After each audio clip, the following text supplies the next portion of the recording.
വേനൽച്ചൂട് റെക്കോർഡുകൾ ഭേദിക്കുമ്പോൾ അന്യസംസ്ഥാനങ്ങളിൽ നിന്നുപോലും സഞ്ചാരികൾ തണുപ്പ് തേടിയെത്തുന്ന ഒരിടമുണ്ട് കേരളത്തിൽ. തെക്കിന്റെ കശ്മീർ എന്നറിയപ്പെടുന്ന മൂന്നാറിൽ സഞ്ചാരികളുടെ ഒഴുക്ക് മൂലം ഹോട്ടലുകളിൽ തിരക്കേറുകയാണ്.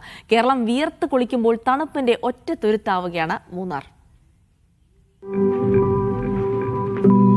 മൂന്നാറിൽ പകൽ 25 ഡിഗ്രിയും രാത്രിയിൽ 15 ഡിഗ്രിയുമാണ് താപനില. മഞ്ഞുമൂടിയ പ്രഭാതങ്ങൾക്ക് ഇവിടെ വേനൽക്കാലത്തും ഇടവേളകളില്ല.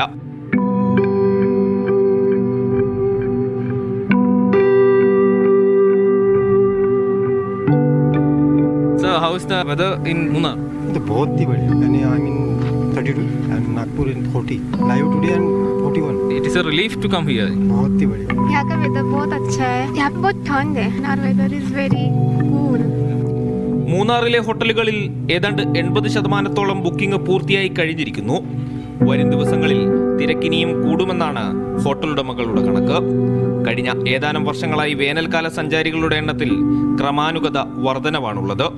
ആൾക്കാർ ഇവിടെ വരും. ഇവിടെ കൂളിംഗ് കുറവാണ്, ചൂട് കുറവാണ്. അതുകൊണ്ട് ആൾക്കാർ വരും. സ്റ്റാർട്ടിങ് ആൾക്കാർ വരും.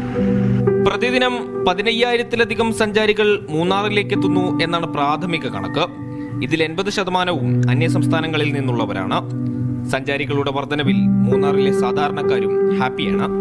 சந்தோஷமா எந்த கஷ்டம் மனசுல இருந்தாலும் இங்க வந்தா கஷ்டம் போயிடும், சந்தோஷம் வருது போவாங்க. அந்த அவங்க சந்தோஷம் படுவாங்க. நாங்களும் இப்படி வியாபாரிகளும் அவங்கள நம்பி கொஞ்சம் சந்தோஷப்பட்டுக்கிறோம். തെക്കിന്റെ കാശ്മീർ സഞ്ചാരികളെ മാടി വിളിക്കുകയാണ്. കൊടും വേനലിൽ മനം നിറയെ കുളിരുമായി മലയിറങ്ങുവാൻ. മീഡിയ 1 ഇടുക്കി.